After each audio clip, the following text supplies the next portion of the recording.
Assalamualaikum warahmatullahi wabarakatuh. Perkenalkan, nama saya Priyandi.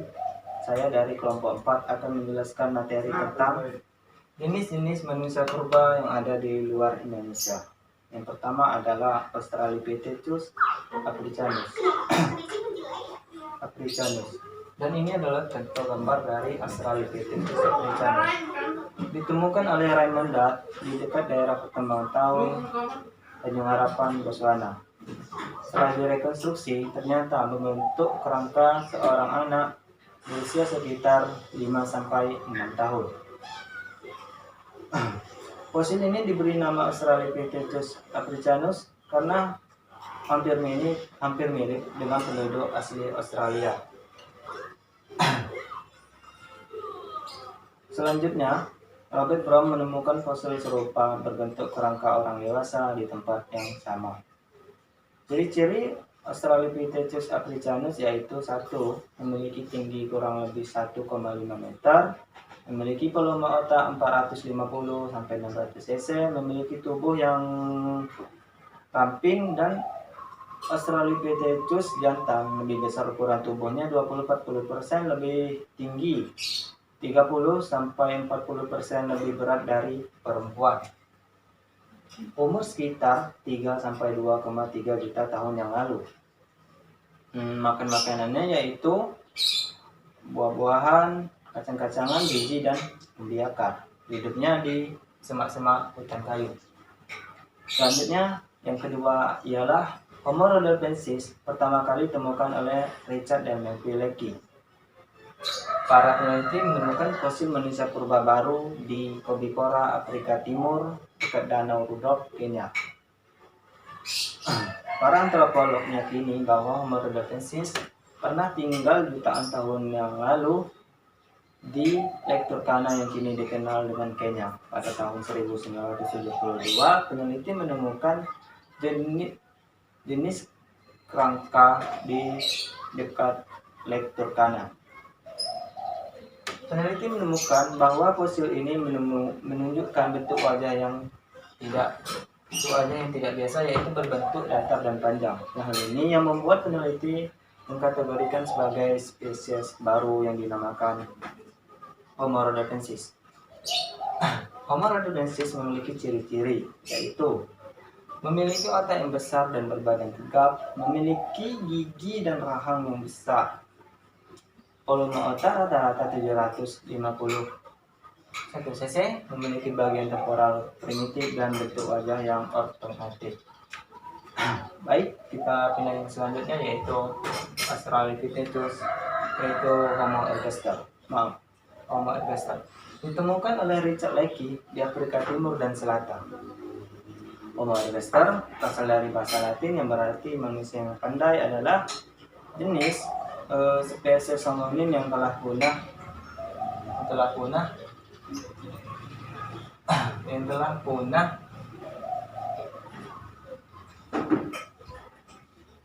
yang hidup di Afrika Timur dan Selatan antara 1,9 hingga 1,4 juta tahun yang lalu di era Pleistosen dan kedinginan iklim global. Beberapa paleontologi menganggap Homo ergaster merupakan bagian dari Homo erectus. Homo ergaster memiliki ciri-ciri, yaitu yang pertama ialah kapasitas tengkorak dengan kisaran 800-1200 cc. Wajahnya berukuran lebih kecil dan lebih ortogonatif. Memiliki enamel gigi sedikit. Tinggi tubuh sekitar 190 cm. Memiliki hidung besar dan kekuatan rahang yang telah berkurang. Kita pindah yang selanjutnya yaitu Australopithecus robustus. Ditemukan oleh J.P. Robinson dan Robert Brown di Afrika Selatan yang memiliki badan tegap. Hidup antara 1,5 juta tahun yang lalu. Australopithecus robustus tubuhnya mirip dengan Australopithecus africanus. Ciri-ciri Australopithecus robustus yaitu gigi dan tulang rahang yang lebih kuat, berjalan dengan dua kaki, tegak seperti manusia, badannya lebih besar dan kekar, wajahnya datar, tidak memiliki kening, memiliki tulang alis yang besar, volume otak rata-rata 525 cc, umur sekitar 2-1 juta tahun yang lalu, makan makanan yang keras berpasir seperti umbi akar, terkadang makan daging, hidupnya tinggal di hutan kayu. Baik, kita pindah ke selanjutnya, yaitu yang kelima, Homo habilis. Homo habilis ditemukan oleh Louis Leakey di lembah Olduvai, Tanzania Utara, di pantai timur Danau Ternate, Kenya. Homo habilis berasal dari bahasa Latin yang berarti manusia yang pandai menggunakan tangannya adalah sebuah spesies dari genus Homo yang hidup sekitar 2,5 hingga 1,5 juta tahun yang lalu. Pada masa awal, Homo habilis memiliki tubuh yang lebih kecil dan lengan yang lebih panjang dari manusia modern. Homo habilis diperkirakan telah menggunakan peralatan primitif yang terbuat dari batu. Dibuktikan dengan ditemukannya peralatan dari batu di sekitar fosil mereka. Ciri-ciri Homo habilis yaitu yang ke-1, Homo habilis hidup antara 2,3 hingga 1,2 juta tahun. Hidupnya di hutan kayu dan terkadang sungai, dan memiliki rahang dan geraham yang besar dan tidak memiliki dagu. Tulang alisnya tebal dan memiliki tengkorak yang merendah. Baik, kita yang selanjutnya yaitu Australopithecus boisei. Australopithecus boisei hidup antara 2,1 sampai 1,1 juta tahun yang lalu. Australopithecus boisei cukup mirip dengan Australopithecus robustus, tetapi mukanya lebih besar. Ciri-ciri Australopithecus boisei ini yaitu 1, ialah memiliki geraham yang besar, berukuran sekitar 0,9 inci, volume otak sekitar 500 cc, mukanya lebar dan datar, bentuk kepala ada yang lonjong, bundar, dan sedang. Bentuk kepala berhidung sedang dan mulut yang menonjol. Sekian dari Australia, jenis-jenis manusia purba dari Afrika. Kita pindah yang ke selanjutnya, yaitu jenis-jenis manusia purba yang ada di Eropa.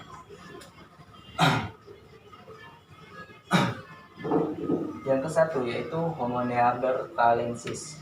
Ini adalah contoh gambar dari Homo neanderthalensis. Semoga gambarnya jelas. Manusia Homo neanderthalensis kuno ini telah hidup di bumi sekitar 300 tahun yang lalu. Dengan klasifikasi ini manusia purba Homo neanderthalensis termasuk Homo sapiens. Akan tetapi dapat ditandai dengan subspesies Homo sapiens neanderthalensis, yaitu Homo neanderthalensis ini pertama kali dikembangkan oleh Rudolf Virchow dan Dr. Paul Roth di Düsseldorf, Jerman.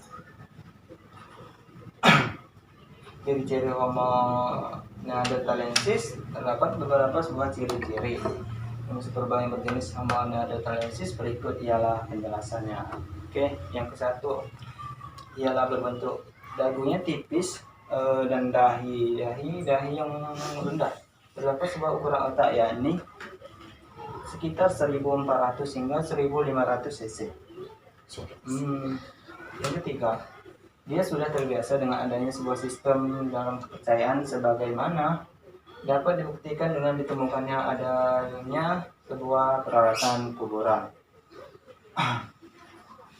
Yang keempat, mempunyai sebuah kerangka yang lebih kuat dari orang modern.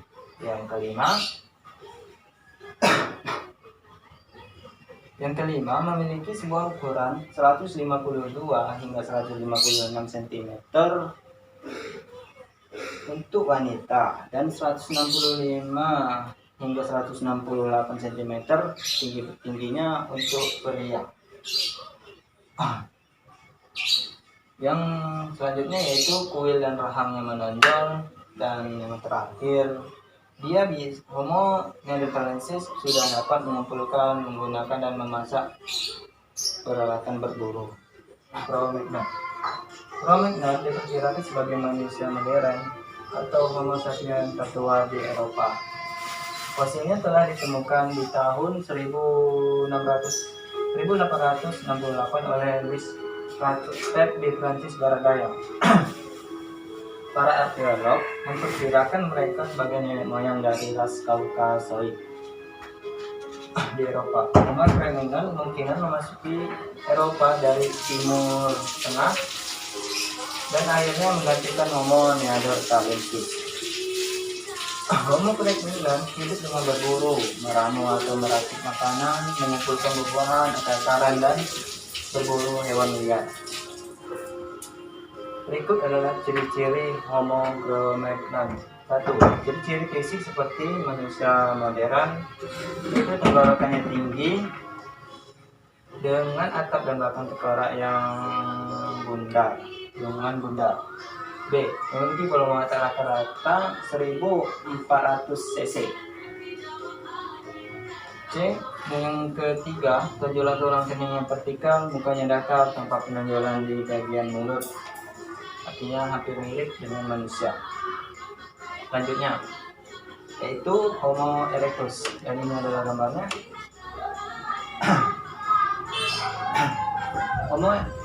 Homo erectus. Adapun ciri-ciri manusia purba Homo erectus yaitu 1. Bentuk kaki Homo erectus panjang yang sangat dominan digunakan untuk berjalan. Bentuk dahi Homo erectus datar, bentuk pada bagian tulang kening Homo erectus menonjol. Yang keempat, menjorok ke bagian mulut. Dan kelima dilihat dari bentuk Homo erectus berbentuk pendek dan panjang. Yang keenam, memiliki tinggi badan berukuran antara 130 cm sampai 210 cm tergantung. 7. Mempunyai otak yang lebih maju daripada Meganthropus dan Pithecanthropus. Yang ke-8, memiliki rahang gigi dan tulang yang lebih kuat. 9. Ciri-ciri bentuk manusia purba ini seperti mongoloid, australomelanozoid. 10. Memiliki berat badan di antara 88 kg sampai 180 kg. Wow, berat sekali. Yang ke-11, bagian lengan yang pendek dan kemampuan memanjat yang memudar. 12. Bentuknya persegi di bagian orbit mata. Yang ke-13, tulang pipi menonjol dan lebar. 14. Memiliki bahasa komunikasi antar individu. Yang terakhir, memiliki kapasitas kronikal H. erectus yang mencapai 1000 cc. Baik, kita yang ke selanjutnya yaitu Homo sapiens. Ciri-ciri Homo sapiens yaitu meskipun mempunyai kemampuan lebih maju, Homo sapiens memiliki ciri-ciri fisik yang berbeda dibandingkan dengan jenis manusia purba sebelumnya. Bentuk fisiknya diduga mendekati manusia modern, atau bisa dikatakan sama dengan manusia modern pada saat ini. Bentuk fisiknya diduga ciri-cirinya yaitu 1. Mampu berdiri dan berjalan dengan tegak seperti manusia. Volume otaknya sekitar 1650 cc. 3-nya mempunyai bentuk muka datar dan lebar dan mempunyai hidung yang lebar. Yang kelima, mempunyai Busur kening yang menonjol dan terlihat nyata. 6. Bagian mulutnya sedikit menonjol, tapi tidak menonjol benar. Yang ketujuh, mempunyai ciri mirip-mirip rasnya mongoloid dan ras Australmelanozoid. Yang kedelapan, mempunyai tinggi tubuh 130 cm sampai 210 cm, tergantung itu jenis yang laki-laki atau perempuan. 9. Mempunyai otaknya lebih berkembang daripada Meganthropus dan Pithecanthropus. Berarti Homo sapien ini bisa dikatakan adalah jenis manusia purba yang bisa dikatakan sama dengan manusia pada saat ini. Yang ke-10, mempunyai otot punya gigi dan rahang yang menyusut. Yang ke-11, dia mempunyai dagu seperti manusia. Yang ke-12, menyusut pada otot bagian tengkuk. Oke. Sekian dari presentasi saya Apriandi dari kelompok 4 mengenai menjelaskan jenis manusia purba yang ada di luar Indonesia. Jika ada kata-kata yang salah dalam pengucapan, saya Apriandi mohon maaf untuk semuanya, dan pada Tuhan saya mohon ampun. Baik, saya akhiri. Wassalamualaikum warahmatullahi wabarakatuh. Jangan lupa subscribe, like and share di channel saya.